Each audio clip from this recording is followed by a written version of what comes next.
Hello everybody, BJ the Brave here. Welcome back. We have our first proper card expansion for Warhammer 40k WARPFORGE pretty much since early access, and I am very excited to bring you some reveals today. So we're going to look at the expansion known as the Terror of Vardenghast. Remember guys, we know from Everguild that there are 3 new factions being released this year, which are sort of full expansions, like with a basically new race and new full cards and mechanics. And then we have these kind of mini expansions, and that's what this one is. So it's for the Hive Fleet Leviathan. The Terror of Vardenghast gives us 10 new cards. So what we're going to do in this video is we're going to walk through and we're going to reveal what those cards are, what they do. And I'm not going to try and make this too much of a card review, because I'm a big believer that we should really have the cards and we should actually use them and trial them before we start to really judge whether they're good or not.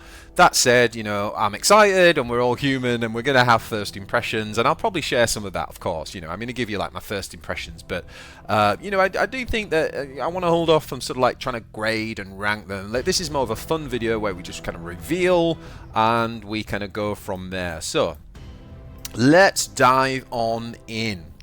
Okay, so first and foremost, we have a new warlord for Hive Fleet Leviathan. Now then, when I say a new warlord, that is the Terror of Vardenghast himself. Okay, so let's have a look. This winged Tyranid Prime was the alpha warrior at the head of the Vardenghast swarm, which reaped a bloody toll of human prey in a series of battles along the Vardenghast line. Okay, so nice little bit of narrative there behind it. Ultimately, it's a 35 health warlord, which is interesting because the Tyranids, of their 3, remember, they have 2 that are 40 and they only have 1 that is a 35, unlike the other factions. So they now have another 35 health one, and it's got the standard stats, so there's no Swarmlord shenanigans going on here. It's the standard 2-2, and it says talent Alpha Warrior, so we'll come on to what the Alpha Warrior does in a second. Okay, so here, let's go on to the Alpha Warrior now. So the Alpha Warrior says, ephemeral, obviously, your warlord gains flying and +1 melee attack for each friendly unit in play this turn. So of course we can develop the board, use our energy to put new troops onto the board, and then we can play our Alpha Warrior at the end of the turn to try and maximize that. And there's also some other good cards that are in this reveal that kind of make this really good as well. So this is pretty juicy. It makes me think a little bit of the Ghazghkull. It makes me think of the Ghazghkull ability, in the sense that first of all it's a go wide.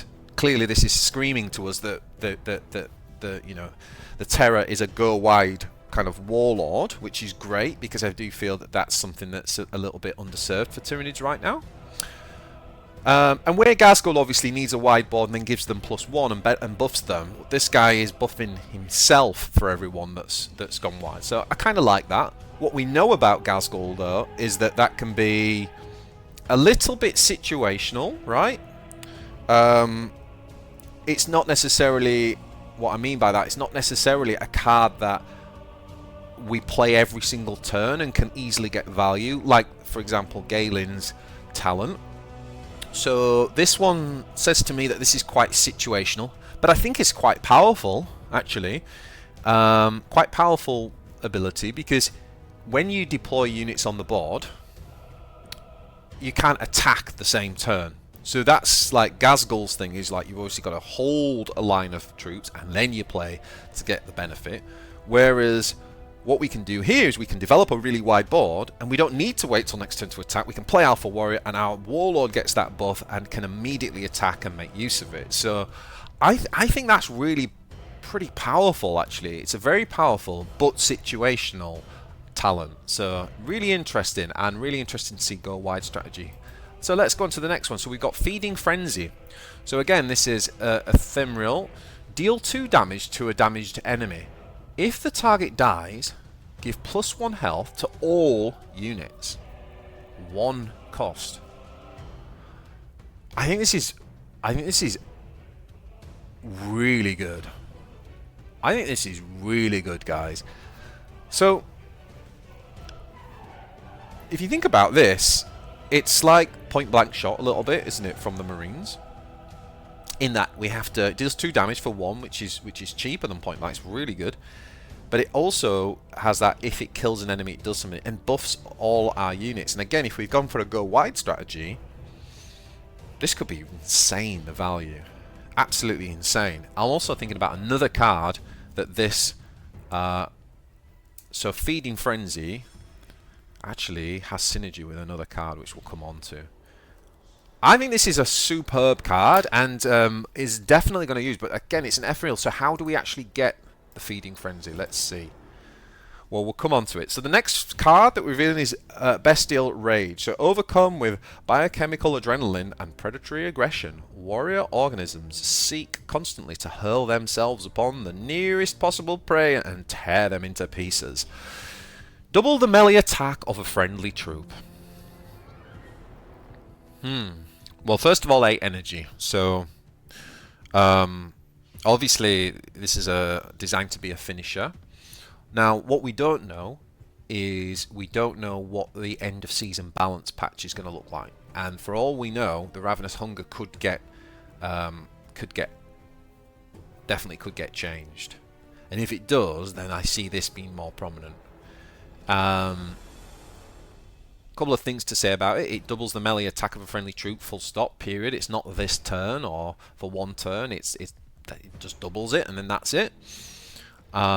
The other thing is, one of the good things about this type of ability is that, again, it has immediate impact. So when we're paying 8 energy for something, it needs to have immediate impact. So this basically is another win condition, another opportunity if we've built a really tall unit to be able to, you know, to kind of end the game or remove something that's really, really big from our opponent. I don't know how good it's going to be, if I'm honest. Like I say, I really think it depends what they do with the balance patch. But I could definitely see... I think it's a good card to have in the Tyranid collection. I think at some point this could end up being a really good card. And it's nice to see another finisher and the expensive card. So, yeah, Bestial Rage.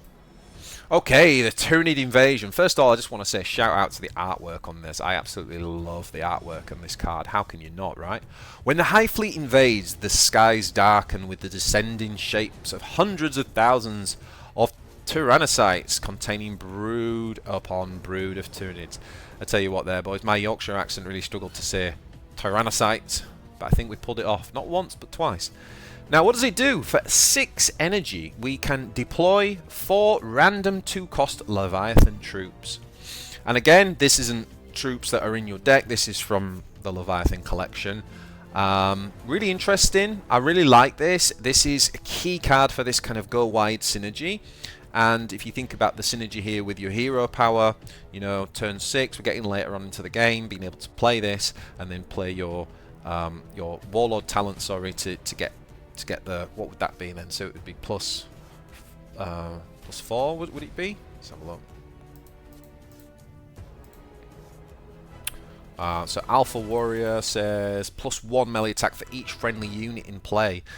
Now, if your warlord counts as a friendly unit, which I believe it does, that would be +5. So you'd have 7 attack from your warlord that's flying just with this. So that's really cool, and obviously this could give us the Spore, which gives us Blast. It could give us a Synapse creature. It could give us a Swarm creature, which we might have other swarms in hand, so we can immediately buff them. So there's quite a lot of synergies. I probably want to go back and really dig through the 2-drop collection to really analyze this further. I'm not going to do that now in this video. But again, I'm really happy with this card. It gives us a new way of playing Tyranids, go wide strategy, so super interesting, and can't wait to try this one out. Okay, next up we got the Toxic Entanglement, and also really like the art on this one. The Toxicrines, God, they're really testing my ability to say these names, aren't they? The Toxicrines' massive tendrils whip and coil about its victim, ensnaring them and drawing them into lethal embrace. I love this card. It says stun an enemy troop and give it a vulnerable 5. Guys, this is removal for Tyranids. This is a cheap removal. When I say cheap, if we use the Marines Inspired Retribution as the baseline, that's 5 energy, remove a card. This is 4 energy, so we're getting it slightly cheaper. But what this plays into really well is obviously if we're playing a kind of go wide, lots of cheap units, and then we come up against something big like a big Vanguard, we whack the Toxic Entanglement, and our little critters are suddenly doing, you know, probably 7 damage even if they've only got 2 attack basic, so they can take out the big stuff. I love this type of gameplay. I love that play style. So for me, this is like a 2 of. And yeah, cool. Like, we're not just relying on. It also means we're not just relying on the 4-drop. The 4-drop, that's name I'm forgetting, which we use to instantly kill things. It's the only hard removal in the Tyranids right now, and so having Toxic Entanglement is an absolute welcome addition to the High Fleet Leviathan range, and I'm really looking forward to using this card. I think this is really cool. Especially as well, by the way, because this is a Tyranid expansion, we're going to be seeing more Tyranids, and if we see, you know, big units like Carnifexes and things that people have struggled with, Toxic Entanglement is the answer. Next up, we have the Norn Emissary. 15 energy to play. The expressed will of the Norn Queen made flesh. These tyrant organisms evolved for the purpose of preying on gifted enemy commanders and abducting prey from defended strongholds. Horrible. So, the way this works, guys, and I've seen similar cards in other card games, it's a really cool idea. So obviously it's 15 energy. You're thinking, BJ, I'm never going to get to play it, but hold on. Hold on. Armor 1, 10 health. Okay, so this thing doesn't die unless it gets insta-removed. And it says blast 3. Okay, so great at clearing out the enemy hordes. Lower the cost by 2 every time a friendly unit triggers synapse. So, I think that the reasonable goal with this card is to try and play it on turn 7. And that means you need to trigger it 4 times, right? So 13, 11, 9, 7. So we basically have to trigger synapse 4 times before turn 7. Obviously, if we do better than that, unbelievable. Amazing. If we do less than that, I mean, potentially you could play it turn 9, but I think to really get value out of this, you want to be trying to play it on turn 7. And so I think that's the kind of mini game that you're playing there, is can I trigger synapse 4 times? And we're going to come on to some more cards in this reveal that might help us to do that.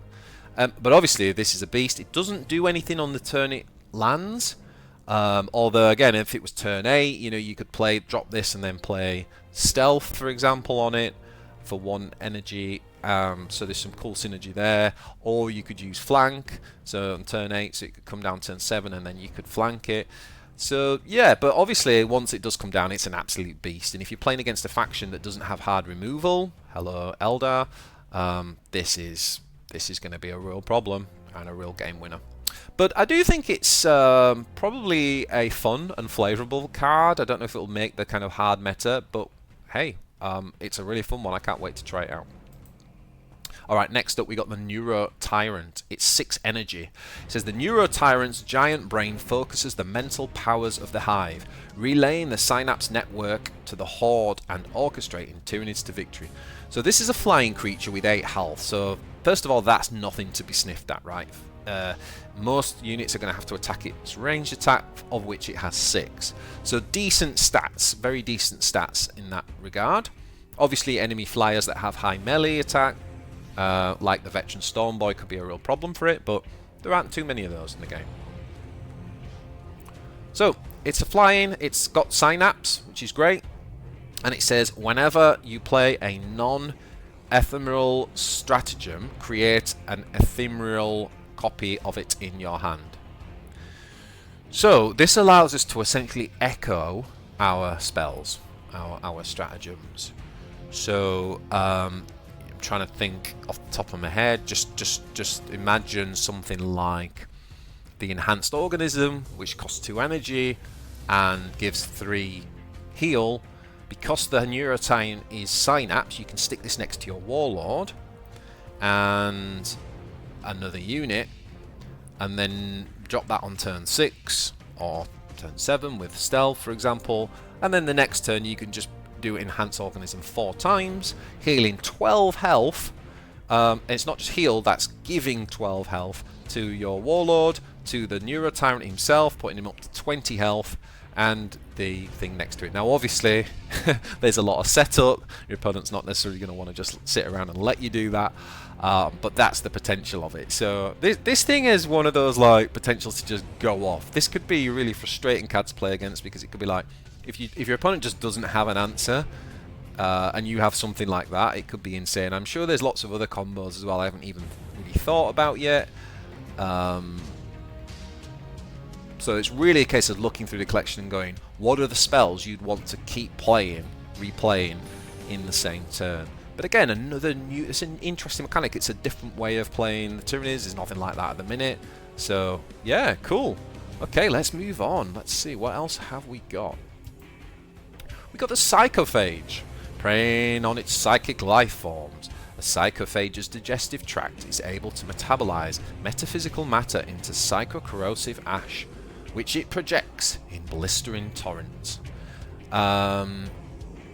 This is a 5 energy card. There's quite a lot of things already in the 5 energy space for Tyranids, so it's quite competitive there.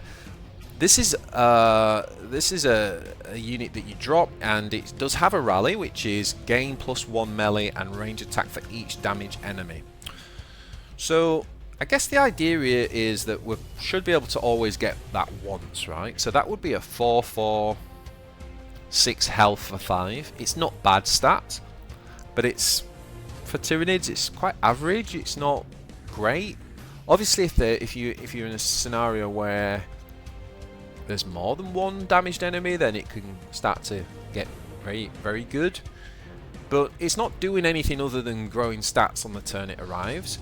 But what it does give you is the Feeding Frenzy as a talent. So if it survives a turn, that is where this fantastic stratagem comes into play. Now this is awesome. This is the reason why you're playing that card, guys. And yeah, I think for that reason, I think it's worth testing. Like I said, the biggest thing for me is that it's in the 5 space, which is very competitive already. But we could probably, in this type of deck, drop Synapse units at the 5, for example, because we've got some other ways of doing that. So it may well fit into some builds. So really, another really interesting one I'm looking forward to trying. Next up, we have the Termagant brood. Scuttling predators that attack in huge swarms. Termagants harry their prey with a hail of firepower, seeking to outflank and envelop their victims as they erode their numbers. That sounds great. This card looks terrible to me, guys. I'm sorry. I don't know what the thinking here is at all.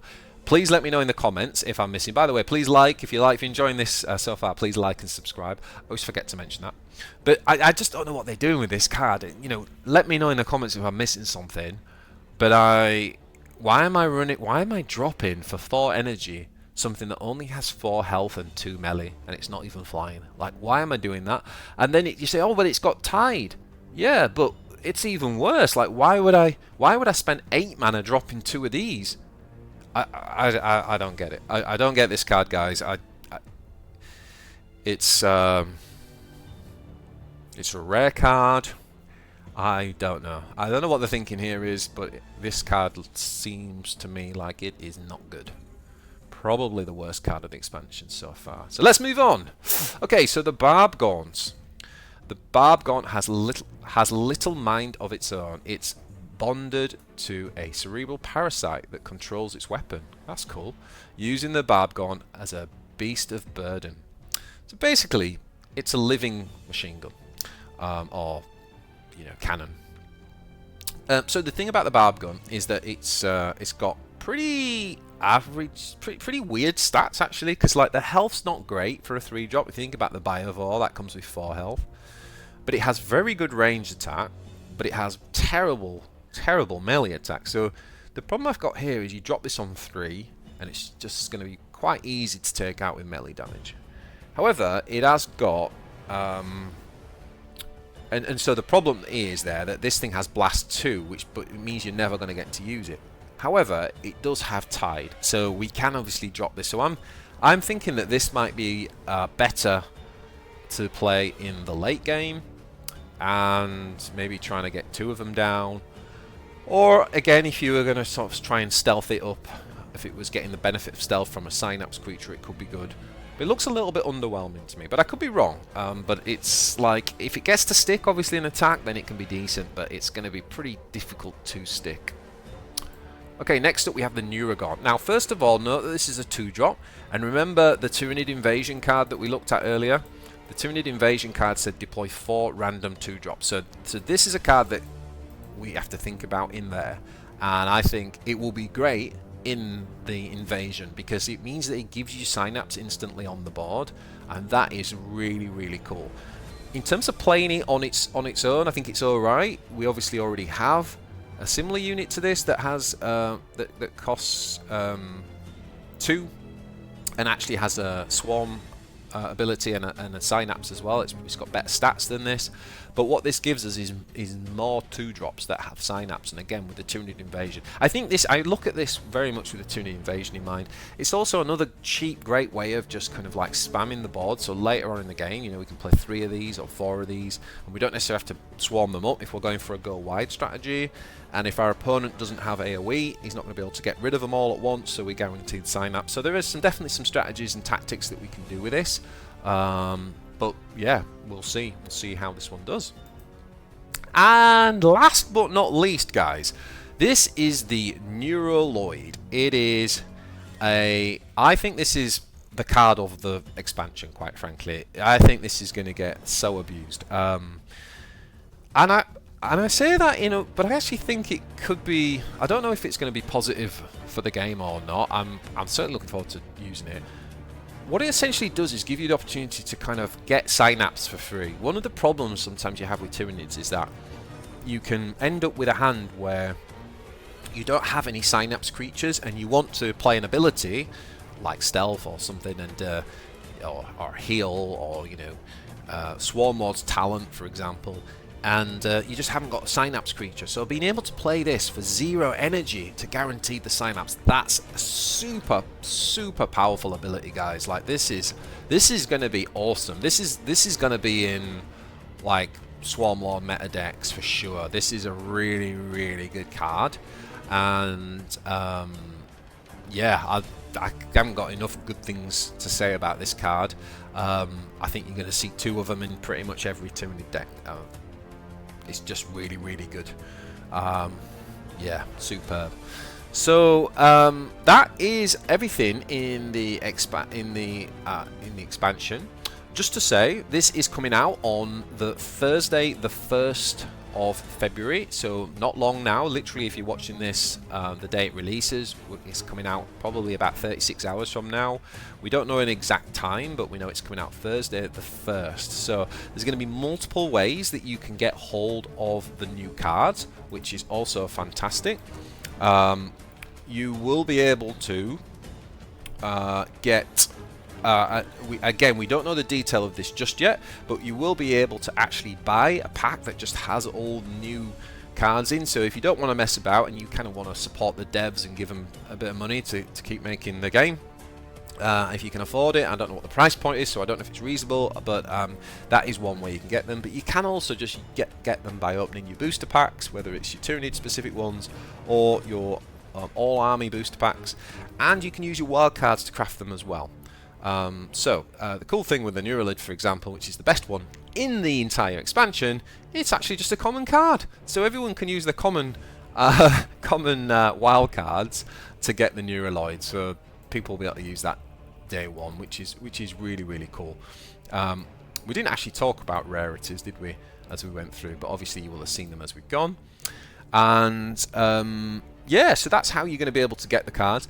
Another thing to note is we are going to be getting the replay feature again when this expansion comes out, so that will allow us to kind of rewatch games that we have previously done, which is great for kind of like learning. And I'm certainly going to be using that feature a lot as a content creator, so I'll be able to kind of bring you guys really cool games that have happened, and I can kind of commentate back over them.